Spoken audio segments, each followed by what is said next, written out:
Madam President, yesterday, the Ayatollah regime, in blatant violation of the UN Charter and international law, Israel is not the boy who cried wolf. We have been screaming from the rooftops for years, trying to wake up the international community, but to no avail. If only this Council would have internalized my words, it would not have needed the bone-rattling explosions of last night's attack to wake it up. Why have you not used all possible means to condemn Iran and demand compliance? Why have you instead rolled out the red carpet for these genocidal jihadists? Why do you treat them as if they are interested in de-escalation when you know that the opposite is true? Colleagues, Iran's strategy has been crystal clear: arm, fund, and train terror proxies across the globe to carry out Iran's murderous scheme of domination. But today, the mask of Iranian deniability has been removed. No more hiding and no more bluffing. No more shirking of responsibility. Iran has attacked Israel from its own sovereign territory, publicly and proudly. The mask is off. This attack crossed every red line, and Israel reserves the legal right to retaliate. We are not a frog in boiling water. We are a nation of lions. Following such a massive and direct attack on Israel, the entire world, let alone Israel, cannot settle for inaction. We will defend our future. No more red carpet treatment here at the UN. No more appeasement. Today, the Council must take action.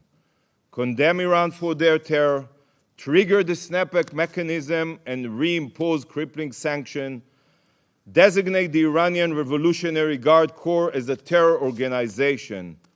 Action must be taken now, not for Israel's sake, not for the region's sake, but for the world's sake. Stop Iran today.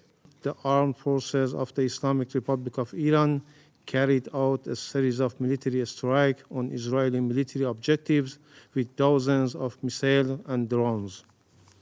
Iran's operation was entirely in the exercise of Iran's inherent right to self-defense as outlined in Article 51 of the Charter of the United Nations and recognized by international law. This concluded action was necessary and proportionate. It was precise and only targeted military objectives and carried out carefully to minimize the potential for escalation and prevent civilian harm. These countries, especially the United States, have shielded Israel from any responsibility for the Gaza massacre, while they have denied Iran inherent right to self-defense against the Israeli armed attack on our diplomatic premises. At the same time, they shamefully justified the Israeli massacre and genocide against the defenseless Palestinian people under the pretext of self-defense. Regrettably, the Security Council has failed in its duty to maintain international peace and security.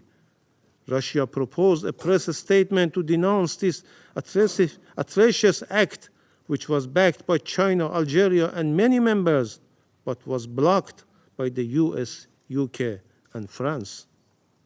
Faced with such circumstances, the Islamic Republic of Iran had no choice but to exercise its inherent right to self-defense under international law.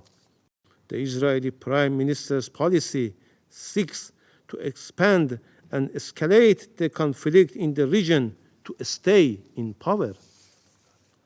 Iran is never seeking to contribute to the spillover of the conflict in the region, nor does it to escalate or spread the tension to the entire region. Iran has no intention of engaging in conflict with the US in the region. We demonstrated our commitment to peace by exercising our restraint about involving the US Army in intercepting Iranian drones and missiles bound for military targets in the occupied Palestinian territories. This underscores our dedication to de-escalating tension and avoiding the expansion of conflict. However, if the U.S. initiate military operation against Iran, its citizen, or its security and interest, Iran will use its inherent right to respond proportionately. I thank you.